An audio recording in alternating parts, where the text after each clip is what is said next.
నుంచి పవన్ కళ్యాణ్ గారిని అభిమానిస్తున్నాను. అదే తొలి ప్రేమ సినిమాకి రిలీజ్ అయిన డేట్కి నాకు అబ్బాయి పుట్టాడు. ఆ అబ్బాయి పేరు పవన్ కళ్యాణ్ పెట్టుకున్నాను నేను. అలాగే మా అమ్మగారికి మా మిస్సెస్కి ఇద్దరికి సభ్యత్వం చేయించాలంటే 4 సంవత్సరాల నుంచి 500 కట్టుకుంటూ వస్తున్నాను. మా అమ్మగారు అన్నారు, ఎందుకురా నువ్వు సభ్యత్వం కడుతున్నావు, మీ పార్టీలో యాక్టివ్గా ఉన్నాం కదా, మీరు మాకు ఎందుకు కడుతున్నారో డబ్బులు అని అన్నారు. ప్రమాదంలో ఎవరికైనా జరిగితే మనకు కట్టే డబ్బులు వాళ్ళకు ఉపయోగపడతాయమ్మా అని చెప్పి మా అమ్మగారికి మిస్సెస్ కూడా 4 సంవత్సరాల నుంచి కడుతున్నానండి. నేను కూడా ముగ్గురు మా ఇంట్లో, రేపు పొద్దున మా పిల్లలిద్దరు కూడా కడతాను ఫ్యూచర్లో. తర్వాత మొన్న రీసెంట్గా ఒక ఇన్సూరెన్స్ కంపెనీ వాళ్ళు ఫోన్ చేసి మీకు హెల్త్ ఇన్సూరెన్స్ చేద్దాం, ఎంత అవుతుందంటే అన్నాను. సంవత్సరానికి 7,500 అన్నారు. అప్పుడు చాలా తక్కువ చెప్తున్నారండి మేము దీనికన్నా తక్కువైంది జనసేన సబ్జెక్టు ఉంది. నాకు ఏ సబ్జెక్టు ఇన్సూరెన్స్ అవసరం లేదు, నాకేమైనా అయితే మా బాస్ చూసుకుంటారో, ఇది హెల్త్ ఇన్సూరెన్స్ మాకు అక్కర్లేదని చెప్పారండి. తర్వాత ఈ జనసేన పార్టీ నాలాంటి సామాన్యుడికి గురుకుడు శివాలయం ధర్మకర్తగా అవకాశం ఇచ్చారండి జనసేన పార్టీ. ఆ పదవికి జనసేన పార్టీకి మచ్చ రాకూడదని మొన్న కార్తీక మాసం 30 రోజులు అక్కడ శివయ్య సేవ చేసుకున్నాను. మొన్న శివరాత్రికి 4 రోజులు అక్కడ శివయ్య సేవలో ఉండి భక్తులకు ఎటువంటి ఇబ్బంది లేకుండా పార్టీకి జనసేన పార్టీకి ఏపీ చెడవేరు రాకుండా నేను పనిచేస్తున్నానండి. పదవి రావడం వల్ల గౌరవం రాదండి, పదవి రావడం వల్ల బాధ్యత పెరుగుతుందండి. మనం బాధ్యతగా పనిచేస్తే ప్రజలందరూ మళ్ళీ గౌరవిస్తారు. అండ్ తర్వాత అండి చాలా మంది అనుకుంటున్నారు, వీళ్ళు నిన్నగాగా ఏదో తక్కువ స్థాయి కదా, వీడికి పల్లె ఇచ్చి పైకి ఎక్కించారు, వీడు బ్యాట్లు కట్టుకుంటున్నారు. కానీ పల్లెకి మోసేవాడిగా బరువు తెలుపుతుందండి. మీకు సంవత్సరానికి ఒకసారి శివరాత్రి వస్తుంది, నాకు 365 రోజులు శివరాత్రి అండి. ఎందుకంటే ఎవరైనా వచ్చినా గుడిగా ఇంటి నుంచి పరిగెత్తుకుని అక్కడికి వెళ్ళాలన్నామో వాళ్ళకి దర్శనం చేయించాలి, మన దగ్గర ఉండాలి, అన్నీ చేయాలండి. ఈ పదవి అనేది మేము బాధ్యతగా తీసుకుని చేస్తామండి. ఈ మాట ఎందుకు చెప్తున్నానంటే చాలా మందికి నెక్స్ట్ అవకాశం కూడా వస్తుంది. అందరూ మనం రాజకీయాల్లో ఒకటే మాట, మన పాక సత్యనారాయణ గారి ఇంటర్వ్యూ చూశాను.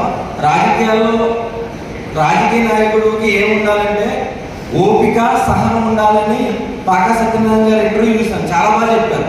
రాజకీయాల్లో ఓపిక సహనం ఉన్నవాడే నిజమైన నాయకుడు అవుతాడు. మనందరం కూడా జనసేన పార్టీని నమ్ముకున్నాం, ఆ సిద్ధాంతాలు నమ్ముకున్నాం, పవన్ కళ్యాణ్ గారిని నమ్ముకున్నాం. ఆ సిద్ధాంతాలనే చిరంజీవి గారి ఉన్నారు, చోటు కప్పులా ఉండమన్నారు. అలాగే మనం కూడా పవన్ కళ్యాణ్ గారి సిద్ధాంతాలని నడిపిస్తూ ఆచరిస్తూ ముందుకు సాగాలని మీ అందరికీ కోరుకుంటున్నాను. జై జనసేన, ఓం నమః శివాయ. అవగాహన సదస్సు అన్నారు. ఇప్పుడు ఈ కార్యక్రమం మొదలుపెట్టి ఇది 5వ సంవత్సరం. 2021లో మొదలు పెట్టాము. 22, 23, 24, 25 గ్యాప్ వచ్చింది. 26 5వసారి. అయితే మెంబర్షిప్ చేయించిన వాళ్ళు మన నియోజకవర్గం నుంచి ప్రతిసారి ఇంచుమించుగా ఒక 50 మంది చేయించేవారు. ఇక్కడ వచ్చిన వాళ్ళలో మెంబర్షిప్ చేయించిన వాళ్ళు ఎంతమంది ఉన్నారు? మరి అందరూ ఎందుకు రాలేదు? మెంబర్షిప్ చేయించిన వాళ్ళందరూ కూడా ఖచ్చితంగా గౌరవంలో జరుగుతుంది ఏంటనేది మీరు ఖచ్చితంగా నాయకులకి తీసుకురావాలి, మాట్లాడండి. మెంబర్షిప్ వచ్చేసి 2021లో 250 మందికి పైగా చేయించాను నేను. 2022లో 300 మందికి పైగా చేయించారు. 23లో 500 మందికి పైగా చేయించారు. 24 వచ్చి 1000 మందికి పైగా చేయించారు. వాళ్ళలో నాతో పాటు చాలా మంది 500 పైగా చేయించిన వాళ్ళు ఉన్నారు. నాతో సమానంగా 1000 పైన చేయించిన వాళ్ళు పోగొట్టుకున్నారు ఉన్నారు. వేరవసరం మంది నుంచి గిరికి సత్యదేశ రాయల నుంచి. అయితే పార్టీ ఎంతవరకు గుర్తిస్తుంది మెంబర్షిప్ చేయించిన వాళ్ళు? ఏ సంవత్సరంలో ఎవరెవరు చేశారు, ఎన్నింటి చేయించారు అనేది డేటా ఉంటుందా? డేటా నమోదు అవుతుందా? అలాగే మెంబర్షిప్ చేయించిన వాళ్ళకి ఏదైనా జరుగుతుందంటే ఎవరు పట్టించుకున్నారు? ఎందుకంటే చాలా మంది ఇబ్బంది పడుతున్నారు. వాస్తవాన్ని అడుగుతున్నాము. కొంతమందికి యాక్సిడెంట్ జరిగింది, డీటెయిల్స్ అన్ని ఇచ్చారు, ఎఫ్ఐఆర్ కావాలి చెప్తారు, అక్కడ ఆగిపోతుంది. కేసు అయితే ఎఫ్ఐఆర్ ఉంటుంది, కేసు అవ్వకపోతే ఎమ్మెల్సీ అనేది ఉంటుంది, మెడికల్ సర్టిఫికేట్ అవుతారు. అది హాస్పిటల్లో మన డాక్టర్ తీసుకుని సబ్మిట్ చేస్తేనే క్లెయిమ్ అవుతుంది. అలాంటి రిపోర్ట్స్ అన్ని కూడా మన పైకి పంపించినా కూడా చాలా మందికి క్లియర్ అవ్వలేదు. అది కింద మన నాయకులు అడుగుతుంటే అవుతుంది అంటున్నాం, మమ్మల్ని అడుగుతున్నా మేము అలాగే చెప్తున్నాం. పైన అడుగుతుంటే అవుతుందని చెప్పేసి ఇంకా అవన్నీ చేతులు ఎత్తేసారు. బాగా చాలా సార్ అలాగే మన అనుభవం నుంచి ఒక ఆయన మాట్లాడారు. అదే మరి అలాగే మా స్వయంగా మెంబర్షిప్ చేయించినటువంటి ఈ వ్యక్తి సత్యతేజ అని చెప్పేసి తనే బయట నుంచి పడిపోయాడు. తనకి సంబంధించి ఇన్సూరెన్స్ ఉందండి, విదేశాలు ఇచ్చినారు తనకి క్లెయిమ్ అవ్వలేదండి.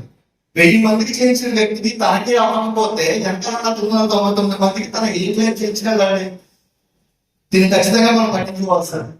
అలాగే మనం కింద స్థాయిలో ఎవరు అర్థం చేస్తున్నారంటే ఒక డేటా ఉండాలి సార్. మన అధ్యక్షుడు పవన్ కళ్యాణ్ గారు మెంబర్షిప్ లీడర్షిప్ అని చెప్పేసి మొదలు పెట్టారు. ఇక్కడ నుంచి ప్రతి ఒక్కరు బాధ్యతగా తీసుకుని చేయాలని చెప్పేసి బాగుంది. మరి ఇప్పటి వరకు ఈ 4 సంవత్సరాలు చేసిన పరిస్థితి ఏంటి? అది కూడా ఉండాలి కదా. ఈ 4 సంవత్సరాలు కష్టపడిన వాళ్ళ వాళ్ళ పరిస్థితి ఏంటి? ఖచ్చితంగా ఇవన్నీ మనం పరిగణలోకి తీసుకుని మాట్లాడాలి. ఇంకో ముఖ్య విషయం, మన మెంబర్షిప్ కి 500 రూపాయలు తీసుకునేవాడు. మనల్ని చూసి తర్వాత తెలుగుదేశం పార్టీ మొదలుపెట్టి 100 రూపాయలకి మెంబర్షిప్ చేస్తుంది. మనకి ఏంటంటే ఇన్సూరెన్స్ ఇస్తున్నామో ఆ ఇన్సూరెన్స్ ఎంత ఇస్తున్నారో వాళ్ళకి ఏదైనా గాయాల పాలైతే వాళ్ళు కూడా 80,000 లక్షల రూపాయలు ఇస్తున్నారు. మరి మనం 500 ఇస్తే మన తీయించుకుంటారు, తగ్గించి 400 చేశారు. ఇప్పుడు 400, 100 అంటే గ్రౌండ్ లెవెల్ లోకి వెళ్ళినప్పుడు వాళ్ళు ఏమని అడుగుతారు? టీడీపీ కూడా 100 రూపాయలకి మెంబర్షిప్ చేస్తున్నప్పుడు మీరు 400 అడుగుతున్నారు ఏంటా అని అడుగుతారు. దానికి సమాధానం మనం ఏం చెప్పాలి?